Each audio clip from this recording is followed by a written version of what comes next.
Welcome to SLP Nerdcast, your favorite professional resource for evidence-based practice in speech-language pathology. I'm Kate Grandbois. And I'm Amy Wonka. We are both speech-language pathologists working in the field and co-founders of SLP Nerdcast. Each episode of this podcast is a course offered for ASHA CEUs. Our podcast audio courses are here to help you level up your knowledge and earn those professional development hours that you need. This course, plus the corresponding short post-test, is equal to 1 certificate of attendance.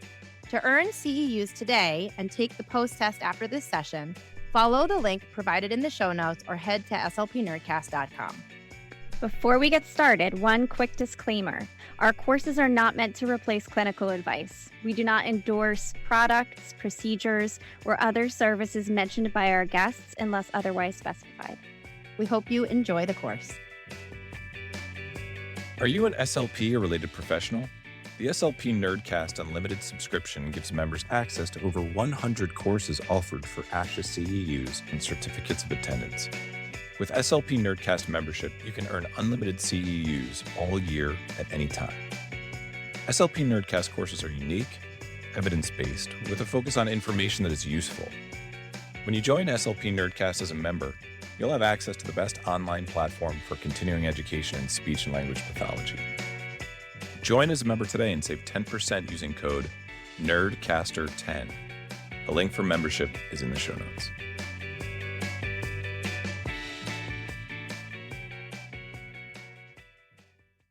This episode is brought to you in part by listeners like you and by our corporate sponsor, Feeding Matters. Advance your pediatric feeding knowledge by watching the International Pediatric Feeding Disorder Conference on demand through May 28, 2024, and by participating in Feeding Matters PFD Awareness Month activities. Visit feedingmatters.org for more information. Hello, everyone. Welcome to SLP Nerdcast. We're really excited for today's episode, which is a part 2 of a previously published episode on the same topic. We are here today to talk about social justice curriculum with our 2 expert guests, Lauren Tavares and Sarah Hasse. Welcome, Lauren and Sarah. Hi. Great to be back. Lauren and Sarah, you're here to talk to us and continue that discussion about social justice and speech-language pathology. And for people who didn't get a chance to listen to part 1, first of all, you might want to go back and listen to part 1. But if you haven't, can you please tell our listeners a little bit about yourselves? Sure. Hi, I'm Lauren Tavares. I am a school-based SLP. I've been at my school now for 10 years in the Boston area, and I work in a school with a separate autism program, and I work in that program and also in gen ed from kindergarten through 8th grade. And I'm Sarah Hasse. I teach 3rd grade. It is my 17th year teaching at the same school as Lauren. I'm so happy to work with her. It's been a joy to co-teach with her. And social justice work is just such a highlight of what I teach. So I'm happy to be here again. And we're lucky to dive right in. The part 1 of this 2-part series was really more about theoretical frameworks, ableism, and some of the philosophical backdrops and knowledge guideposts that you all use in social justice curriculum. And today we're really going to get into the actual components of a social justice curriculum. So again, if you haven't listened to part 1, we highly recommend that you just zip on back. It's a half-hour episode published earlier this year. Before we get into the goodies, I do need to read our learning objectives and disclosures, and I will get through that as quickly as possible. Learning objective number 1, describe effective components of a social justice curriculum.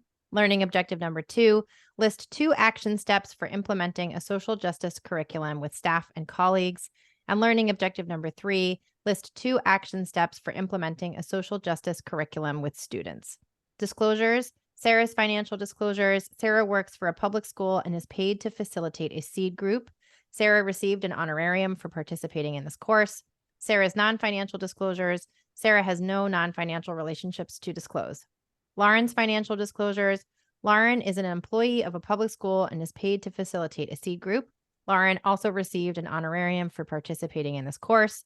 Lauren's non-financial disclosures. Lauren is a member of the American Speech and Hearing Association. Kate, that's me. I'm the owner and founder of Grandbois Therapy and Consulting, LLC, and co-founder of SLP Nerdcast. My non-financial disclosures, I'm a member of ASHA SIG 12, and I serve on the AAC advisory group for Massachusetts Advocates for Children. I'm also a member of the Berkshire Association for Behavior Analysis and Therapy. Amy, that's me. My financial disclosures are that I am an employee of a public school system and co-founder of SLP Nerdcast. And my non-financial disclosures are that I am a member of ASHA Special Interest Group 12, and I participate in the AAC advisory group for Massachusetts Advocates for Children.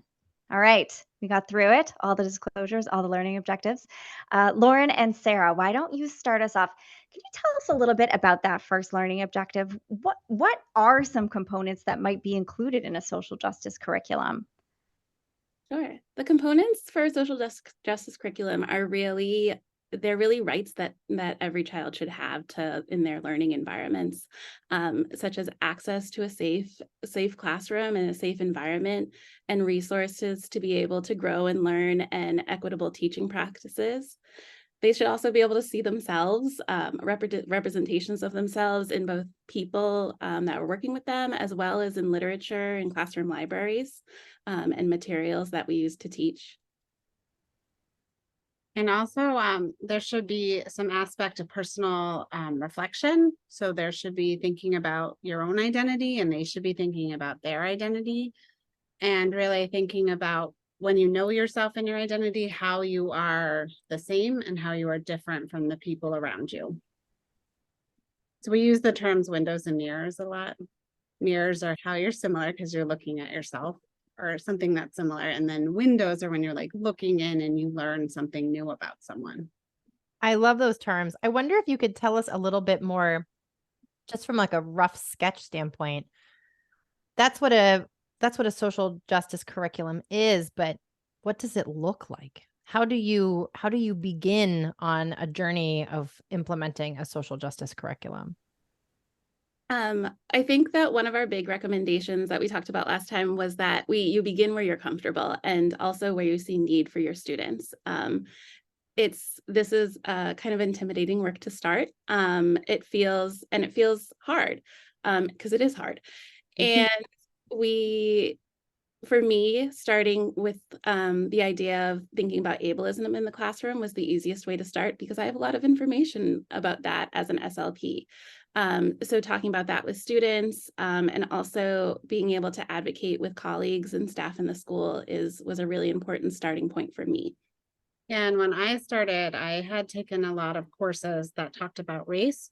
So I felt most comfortable starting with naming race in picture books. Like, that's literally what my goal was when I started. And I used Beverly Tatum's book, Why Are All the Black Kids Sitting in the Cafeteria Together, her 20th edition. And she had a list of all of like the, ethnicities, races, groups, and what they want to be called as of 2016. And that was really helpful for me. And it really helped facilitate the conversations. And it was helpful also to have like a small goal, not try to tackle all of it. That's kind of come over time, where I keep adding more things as I get more comfortable. But that's where I started. I really like the idea of the picture books and connecting it with, because Sarah, you're in third grade, right? You're a third grade teacher. So you're connecting it with something that you're already doing in your classroom, something that's developmentally appropriate for your students, and just kind of laying this additional piece on top of an activity that you're already doing. I don't know if there are any other examples like that you both could give, in terms of, here's a way that we took an activity that we were already doing and just did this little small thing that changed it and oriented it in a different direction. One of the first ways I really started thinking about this last year, mostly, is thinking about how I am doing my social skills teaching with my students. I reflected on a lot of practices that were being used, and I found them, with some research and some guidance from other people, I found some very ableist areas of ways that we were teaching. I had a moment where I was listening to a speaker who started talking about some social curriculum and some practices that we were using, and just the sentence that they used was, remember when we did that? That was like we should, like, it's so good we're not doing it anymore. And I was it gave me a gasp because I realized, oh, I don't know that I've actually completely analyzed all of that work in my process. And then you kind of go a little bit down a rabbit hole, at least I do, and be like, and it was, oh, I'm doing the wrong thing.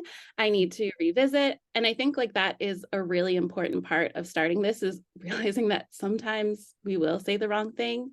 Sometimes we'll do the wrong things. But we can revisit those ideas. And it took me some reflection. It took me some talking with colleagues to think about how we had already adapted some of our work that we were doing with students. And part of this was really thinking for me about how I do things like social stories with my students.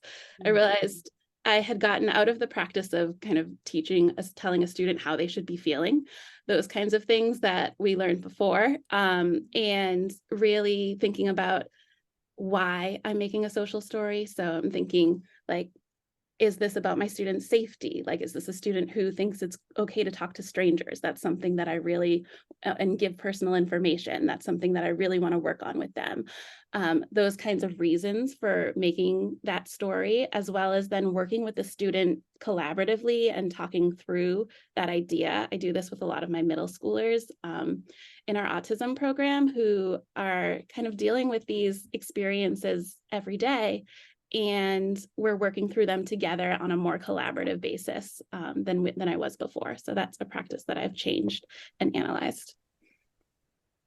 I'm sure I'm forgetting some things, and hopefully by the end of this, it'll come back to me. But I think it's like, as you start to learn language and you start to learn how to talk about things and all of that, one shift that I've made, and it's small, and I'm sure many people are already doing this, but I used to always say, hey guys, let's stop. But now that I'm more aware of things, I might say third graders or hey folks, and I've changed my language so that it's more inclusive of all of my students and however they identify, so that they feel included, and just like really thinking about that. And, in collaboration with my third grade team, we do an identity unit, and then we keep adding books into it that kind of fit with the identity thing. And one that we did this year was All Bodies Are Cool, and talking about all sorts of bodies. And it's opened up great discussions, but just thinking about, the people they will encounter, and teaching them how to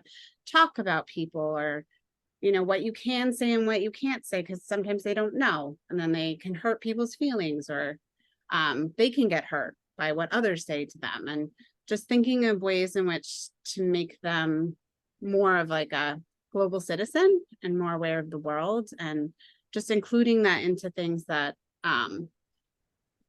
like I'm doing. But we've also added this identity thing, so because it's so important for like the community building in our classroom. But those are a few things I've done recently. So just to reflect this back to you and thinking about our first learning objective and what are the effective components, I've heard checking in with yourself, doing some self-reflection and starting where you need to start, doing some reflection about where your students are and where you might need to start with your individual students. And then you've mentioned building community and considering bringing in lessons or activities that talk about inclusion, and reflecting on your own behavior to make sure that you are approaching education and intervention with inclusion in mind. You've also mentioned a more structured training that you both took called the SEED program. We talked about that in your disclosures. Are there other components of an effective curriculum that you would like to share with us? Sure. I mean, I think that one of the important parts about community is it also applies to your colleagues and staff. It's really important to develop your group and a support group for doing this work.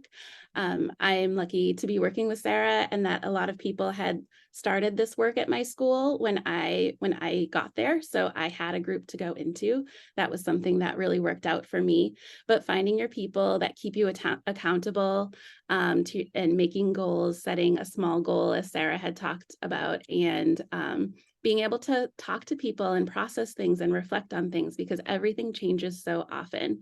And we know that you need your trusted people. We have like this world that's moving faster than our research. So we have these practices that we're using that are evidence-based, but then some of them need to grow and adapt. And that's what we need to think about, and we need support for doing those things.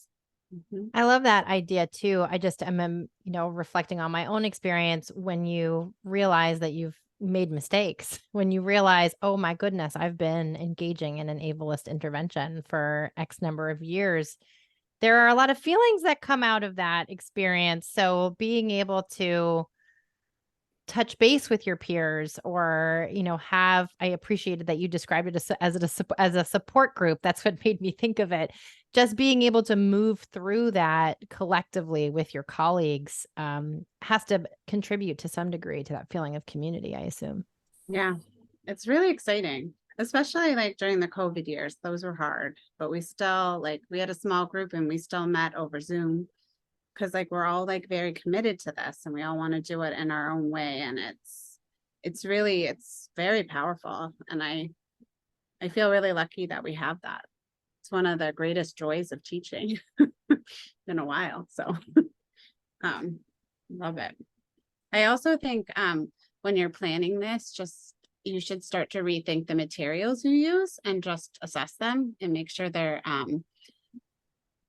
good for all in your classroom and outside of your classroom, because you want to expose your students to people who, they may not get to see every day, but they will at some point. And you don't want them to be shocked when they're in college and that's the first time they ever talk about race or talk about, your gender or sexuality or whatever. So it's really important to lay the foundation for them to know that they can ask you questions now, and that it doesn't shock them when they're in their 20s, which is kind of what my experience was. And, I kind of always think about that when I'm making these lessons or having these discussions in the classroom. And I tell my students that too. Because I'm you're so fortunate that you get to talk about it now. And your mind is open and you're aware of all these things. Because I learned this when my mind was kind of oh, this is the way things are. When you're looking at materials, is that something that, because you've talked a bit about, implementing this curriculum with your staff, with your colleagues, is that something that you find is particularly helpful and you can serve as a resource to one another? I'm just thinking about the massive amount of materials that are out there and just trying to think about, okay, how do I bring in more representative books into my classroom? How do I locate materials that better represent a diverse demographic and all of these different components of just stuff that's out there that we could buy. Have you had any sort of organized way that you've worked together with your colleagues to sort of share that information or explore different materials, or has it been more informal? I feel it's more informal on my end. One of my colleagues, she found these great resources and then she made some lessons and we shared it. And then Lauren and I, we took a course with ideas. And then from there, they gave us all these resources. And then that inspired me to make a lesson too. So it was taking some classes. And then I follow a whole bunch of people on Instagram who have great books. And then my own library often puts out awesome, very diverse children's books. And I go there and I see them and I'm oh, I need this, or this goes perfect with my name lessons that I have. And so I think it just starts small. And I think sometimes for people, whatever your goal is, if it's ableism or racism, I'll just talk about racism because that's how I started. It was more I named the races I saw in the books. That's all I did. I was oh, I see a person who looks white. I see a person who looks Black. I see an Asian person. And then from there, I started reading more books, and I even had a math project where my students graphed how many characters there were, male characters, female characters, people of color versus white characters. And we found out my book is very white. I mean, my library is very white. And we predicted it wasn't, because I read a lot of picture books that aren't that. But then the classroom library was very white. So it was interesting. And it was great to pull the kids in with that too, so that they can see, even today in publishing, it's a very small number of like authors of color and like books that have protagonists of color. So it's good to bring that up to them. And that was like a fun activity that kind of like made it real for them, and not like this conversation of like racism happened in the past. No, racism is still alive and well. And we are going to do better because you know more now. I also think that there are some small ways that you can organize that are helpful too, like things like a small thing like a shared spreadsheet of books that people have in their classroom libraries that you could access, and now you know where they are because people have added their books to them, or shared Google Drives with some kind of curriculum that people have tried in their classrooms and have just kind of thrown into the folder. Because then we know that it worked for our colleagues. We have our colleagues right there that we can talk to. There's so much information to parse through, and we all know how little time we have. So it's really important to have those supports and have those people who are adding to it in that way. And also to add to the lessons, sometimes when you're shifting, you feel like it's another piece to add on, but it's a piece to infuse. Like it's there, and it shouldn't feel that much harder once you get into it. It's really the first step that's the hardest. And then it can be the scariest too, because you don't know how the kids are going to react, and you don't know how your colleagues will react if they're, happen to be in your classroom and you start having a conversation about race or ableism or whatever. And, but it's like one of the most important, brave things you can do, because it will fight white supremacy, and it will like work towards ending it. Because if we don't talk about it, then nothing will change and none of us will do well. Liz Kleinrock wrote a really excellent book called Start Here, Start Now, a guide to anti-biased and anti-racist work. And one of my key takeaways from that book was she mapped out just the ways that you can infuse all of this work into the curriculum that you're already doing. There are, like Sarah said, there are even like very small steps you can take, little ways, changes in language, just small things, that questions you ask and like the types of material you use.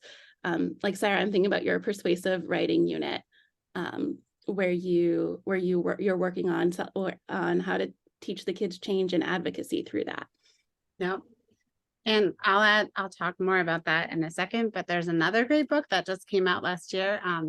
It's called Open Windows, Open Minds by Africa Afeni Mills. And she actually has like different sections in her book, and there are what actual teachers do, like for high school teachers and all of this. So there are lots of great books now. I mean, I haven't seen myself. I mean, I wouldn't say I've read like every book about this, but I haven't read the one Lauren just recommended, but I can't wait to. But I'm always looking for like, what can I do in the classroom? And that book had like, you could try this, or this is what this person did. And I find it really helpful. And then, with the persuasive writing, I thought of things that bother me in the world, and I just bring that up to my students. Like my downtown, you can't get into the stores if you have a stroller, or if you are using a walker, or if you, had a wheelchair. That's a problem. I mean, that's most places in New England. You cannot get into the buildings, or you're shoved to the back. That's not a nice message. And like, I always write, we can change this. And I want to see that change. And then they get excited too, and they write their own awesome little speeches. I love the idea of integrating these concepts into the things you're already doing. It feels, for professionals who, as Lauren, you mentioned, don't have a lot of time to maybe start from scratch or build something from the ground up, it feels a little bit more achievable and a little bit more feasible within, the resources that we already have. Through a lot of the stories that you've mentioned, you have talked about implementing a social justice curriculum with your students, but you've also talked about implementing it with your peers. And those are two very different groups of people. I wonder if you could tell us a little bit about action steps that you might take for both of those groups and how it might be very different or might feel very different. Yeah. I mean, I think it goes back to finding your people. who want to do the work. And what we found a lot of success with is not like forcing it. It's really people have wanted to opt in. And I feel like that's a great way to start. And through that, you can meet once a month, you can meet weekly, you could check in frequently, like I do with Lauren. And it's just nice to find your people first. And so it keeps you accountable. And it's just like, it makes a safe space to like talk about, you know, things that have happened in the classroom, like check, like, I felt weird about this conversation. I feel like I need to follow up. Could you tell me more? Like just processing all of it. But I think something that you do the same for both students and staff is that you have to build a community that trusts each other. And then I don't know if you all want to do this with me right now, but one way we do it is that we share the story of our names with each other. And it's so fun and funny. And like, it just gives you a little window into someone's life. So if you want to do it with me, I can start. But my name's Sarah, and it's Hebrew for princess, but I'm named after my mom's godmother. And she was always Big Sarah, but she was teeny. She was like 5 feet. And I was little Sarah, but now I'm 5'6", and I'm taller than she was, but we still went by Big Sarah, Little Sarah. And my middle name's Halter, because that was my last name. I dropped my middle name when I got married. And then Hassy is spelled Haesy, and no one can say it, and it rhymes with classy. And I'm glad I kept Halter because it's like the top. And I just, you know, my favorite part though of my name is that my initials are Sh, which is That's amazing. It's the best. That's amazing. So that is the story of my name as I know it. I love that activity. I love that your name spells shush. That's very, very, that's perfect for a teacher. And I really appreciate the idea of, you know, starting when you're approaching colleagues, making it personal, because, you know, like we had said earlier, or like you had said earlier, your goal is to create an environment of trust. And that goes for us adults as well as our students. Mm-hmm. What else can you tell us about action steps for adults that might differ from students? I think that, I guess that this is something that I brought up with students, is that we all make missteps sometimes. But I think about that a lot in meetings with colleagues, like been sitting in a meeting where I've heard something and it felt uncomfortable. And one thing that we do in the classroom is marking the moment, say, I want to talk about that and I want to come back to it. And you give yourself some time to think about it, because sometimes you don't have the words in that scenario. And so we mark the moment. And I think another way is that we always remember that we can revisit something. We can bring something back up with a colleague and talk to them and say, hey, I want to come back to what we were saying before. This felt uncomfortable to me. This is why, and have a conversation about what was said, especially when it's a peer that you've worked with a long time, that you have a good relationship, and explaining why, like, you're thinking about what was said, what happened, those kinds of things. I also think it helps if your administration is also on board with this, because it allows you to really, you know, feel supported in it, and just feel, I don't know, it gives us the space, and then we can bring it up in staff meetings, which is helpful. I think this circles back to so many concepts of professionalism and leadership too, because in addressing this with a colleague, you are purposefully moving into an uncomfortable space. You're advocating for yourself. And I'm speaking for myself, but I know I'm not the only one. It feels a lot better to just avoid the conflict most of the time. And I think, you know, many of us are acculturated to just not address things head on and to move away from that conflict and to be people pleasers and yada, yada, yada. So I think I agree. I would imagine that having your administration on board with this and having a culture, a professional workplace culture that encourages these kinds of things was really important. Definitely. So you have talked to us a bit about your work with staff and kind of what the components are within a social justice curriculum. I know we're wrapping up, but can you tell us a bit more just about what that might look like with students? Maybe give us some examples, or if it doesn't work the way you wanted it to work, anything you want to share just about the social justice curriculum work with the students. Sure. In the same way we were just talking about revisiting moments with staff, I think that what we talked about earlier in kind of rethinking our practices and analyzing our teaching practices and realizing we have to change things. We know that we use the best information we have available at the time, and then sometimes that information adapts. And it's important to really think about the plasticity of kids learning and how they can mold and adapt to different things.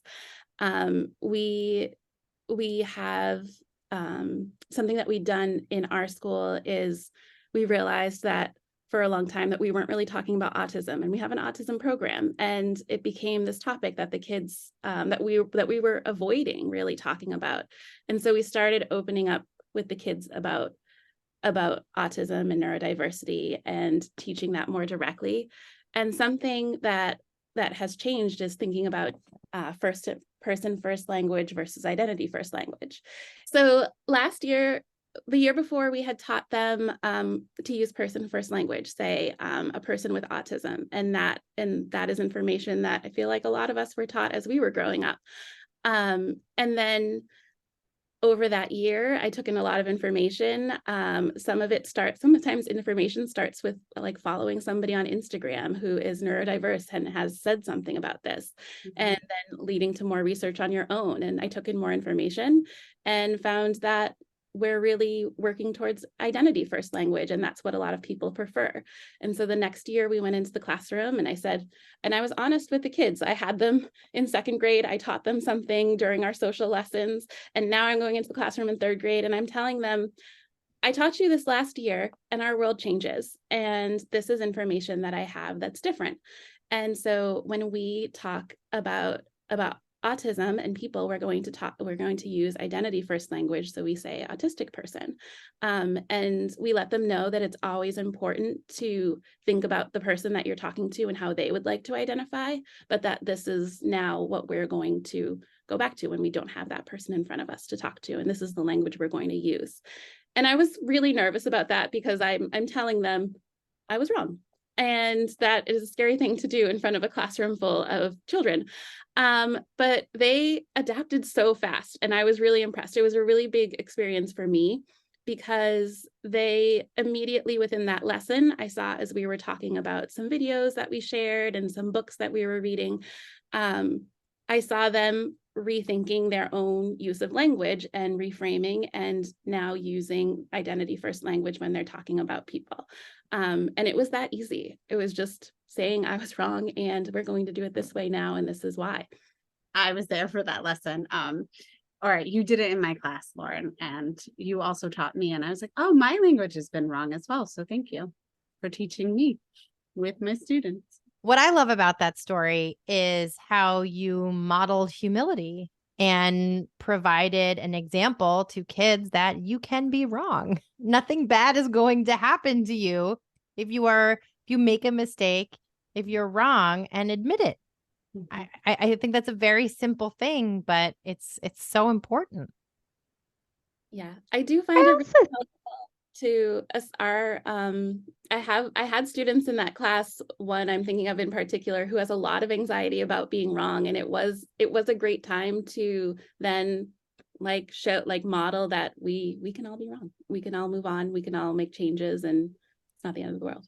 Mm-hmm. And I think there's this piece of even for us as educators, things are changing. And as we learn new things, we're going to change our practice, and that's okay. It's okay to do one thing at one point because that's what you think is best, and then gather new information and change. And it's maybe not even necessarily right versus wrong. It's just gathering new information makes you change what you're doing because you got new and different information and it changed the way that the thoughts worked in your brain. And now you're doing something differently as a result. I agree. I think that's a great story. Thank you for sharing. I also appreciate that, when we as therapists learn new information and realize that we have been doing something wrong, there tends to be this, well, I don't know what to do now. I don't know. I was doing this thing. This is what I knew. And now that was wrong. But how do I move forward?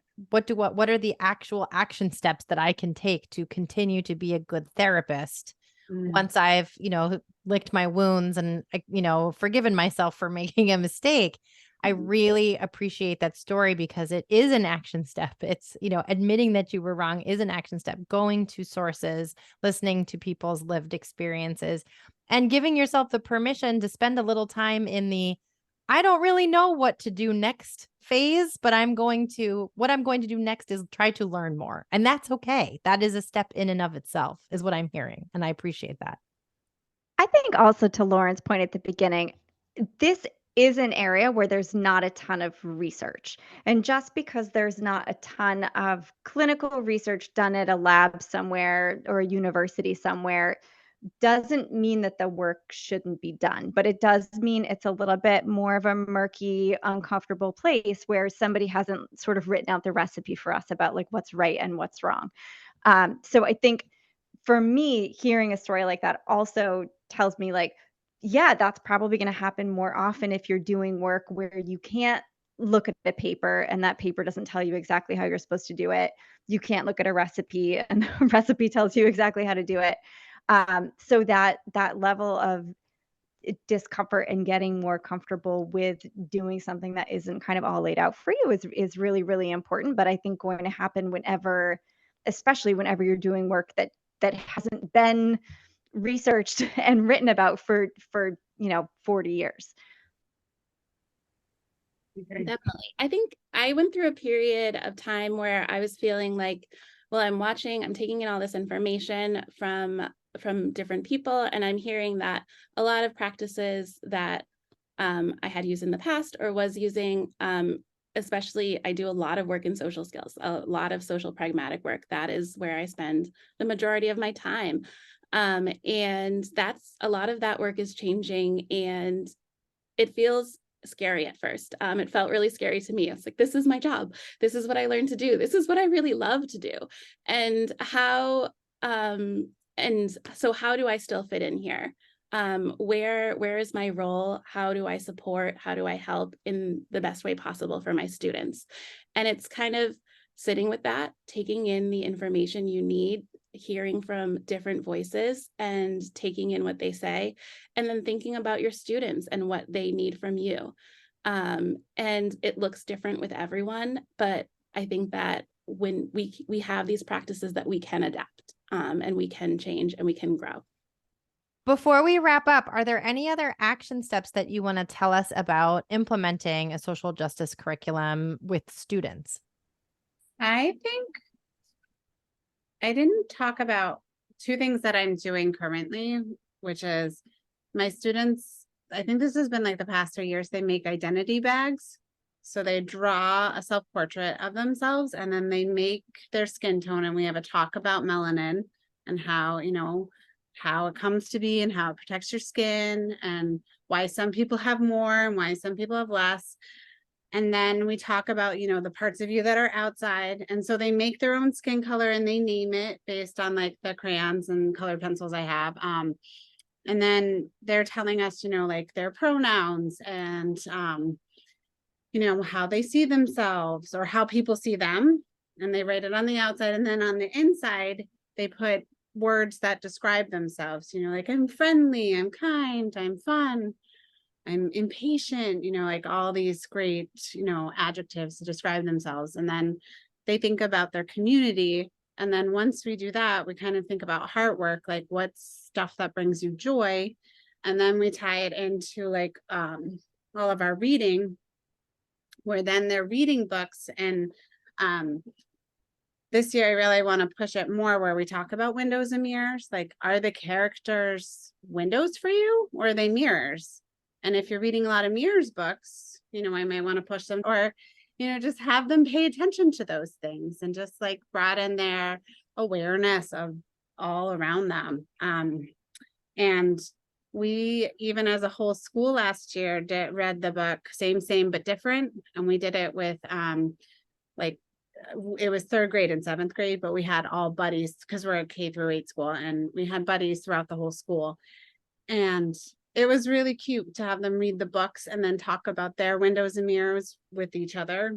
And so it's just a nice way to who doesn't love to talk about themselves? But also it's just nice to make a bridge, and then they're like, oh, that's cool. You like this. And then you can teach them how to follow up questions with people, because 3rd graders often don't know how to do that. And so that's been really nice. And then it just sets you up in this place where you've had some courageous conversations, but not really.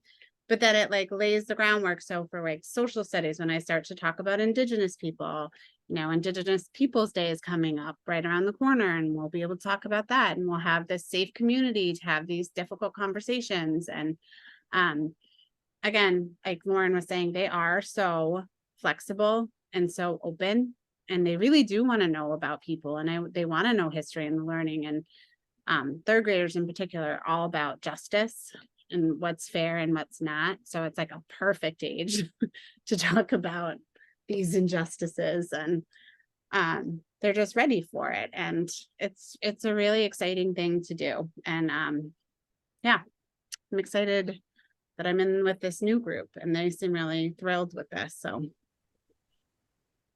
And I think with what Sarah said, there are a lot of entry points for us as SLPs. Sarah talked about a lot of concepts that we work on, whether it's vocabulary, getting used to the classroom routine as we follow some kind of responsive classroom practices, and getting used to the classroom routine, the pragmatics of kind of participating in the greetings and talking about yourself. And then also as this work gets infused into the curriculum, that's part of the writing units and their language organization. And there's so much work that we do that is part of this. Thank you so much to you both for sharing all of your knowledge with us. This has been really, really helpful. All of the references that you all mentioned will be in the show notes. We will also put a link to the SEED training that you all mentioned in case anyone does want to go seek some additional training. I believe in our last episode, we also talked about ways that you can go about getting support from your administrators if you are in a district and the only individual who is working towards some of this change, or you don't necessarily have your administrator's support. So if you're listening and feeling a little inspired, definitely go back and listen to that first episode. Thank you again so much for your time. Are there any final words of wisdom or parting words that you would like to leave our audience before we wrap up? No, we're just really excited for you to start.